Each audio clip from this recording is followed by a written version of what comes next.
नमस्कार। इस हफ्ते की मुरैना रीडिंग क्लब की हमारी किताब है पटर। यह किताब असाको युजुकी जी के द्वारा लिखी गई है।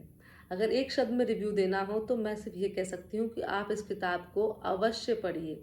मेरी तरफ से 5 स्टार्स है। ये बहुत ही सुंदर किताब है। इस किताब का प्लॉट अगर आपको बताऊं तो एक आरोपी महिला है जिनके ऊपर आरोप है कि उन्होंने 3 व्यक्तियों को अपने प्यार के जाल में फंसाया और फिर उन्हें मार दिया। ये आरोपी महिला है मनाको काजी। जो फीमेल लीड है, जो मेन हीरोइन है इस किताब की, जो प्रोटैगनिस्ट है, उनका नाम है रिका माचीडा। वह एक जर्नलिस्ट है और वह कोशिश कर रही है कि वो मनाको काजी का इंटरव्यू ले। किस प्रकार से उन दोनों के बीच में रिलेशन आता है, डिस्कशंस होते हैं, उसके बारे में बताया गया है।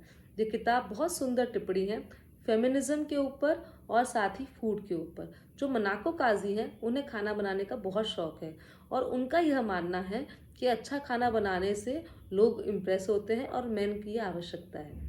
ये एक्चुअली सोसाइटी में जो इल आइडियाज़ हैं वुमेन को लेके उनको भी दर्शाता है। आज की मॉडर्न सोसाइटी में भी कितने सारे फेमिनिज्म के फीमेल्स के लिए स्टैंडर्ड्स हैं जो उनको मानना पड़ते हैं।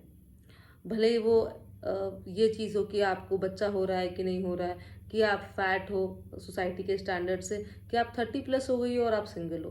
तो इन तीनों आइडियाज़ को अलग अलग कैरेक्टर्स के द्वारा दिखाया गया है। फीमेल फ्रेंडशिप्स को भी बहुत सुंदर बताया गया है।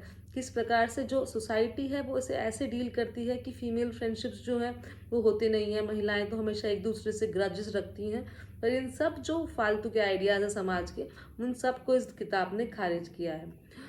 एक बहुत इंटरेस्टिंग बात जो मैं फील करी, बहुत कम किताबें हैं जो आपको ये फील करा देती हैं या आपके अंदर भी बदलाव ला देती हैं, वो इस किताब से जो मेरे पे इम्पैक्ट आया मैं वो शेयर करना चाहती हूँ ज़रूर। मनाको काजी जो इसमें आरोपी महिला है वो मैनिपुलेटिव बताई गई है और वो मैनिपुलेट करती हैं जो जर्नलिस्ट उनसे मिलने आई हैं। और वो किस प्रकार से मैनिपुलेट करती हैं वो आप पूरा डिस्कशन आप इसमें पढ़ सकते हैं। लेकिन ये किताब पढ़ते पढ़ते या उनके आइडियाज सुनते सुनते, या मैं कहूँगी कितनी खूबसूरती से इस किताब को लिखा गया है, मैंने भी काफ़ी सारी चीज़ें अपने लाइफ में इस वीक में जब मैं ये किताब पढ़ रही थी ट्राई करी। मुझे भी रियलाइज़ नहीं हुआ कि पढ़ते पढ़ते जो नैरेटिव इतने सुंदर हैं वो आपको अंदर से भीतर ही भीतर बदलाव कर रहे थे। या जब रीका माचिटा कोई रेसिपी बनाती थी तो मेरा भी मन करता था कि मतलब मैं भी ट्राई करूं। मैं हूँ एक वेजिटेरियन हूँ और इसमें काफ़ी सारी रेसिपीज जो बताई थी वो नॉन वेजिटेरियन थी, लेकिन मुझे इतना सुंदर वर्णन था कि मुझे लग रहा था शायद से एक बार ट्राई कर लेना चाहिए। मतलब इस किताब को पढ़ना मेरे लिए बहुत ही, I would say, soul fulfilling अनुभव रहा है। मैंने इतने आराम से कभी फूड को ध्यान से सोचा नहीं जितना मैंने इसको पढ़ने के बाद सोचा। आपको बहुत सारी जगहों ऐसे डिस्कशंस मिलेंगे कि आपको फूड से प्यार हो जाए, समाज से गुस्सा आए, आपको लगे कि शायद से कुकिंग करना भी कभी कभी एक औजार हो सकता है उस समाज को क्रिटिक करने का जो महिलाओं को सिर्फ खाना बनाने या डोमेस्टिक एबिलिटीज़ के लिए ही वैल्यू करता है। जापानी सोसाइटी में ये देखना मेरे लिए थोड़ा सा स्ट्रेंज था।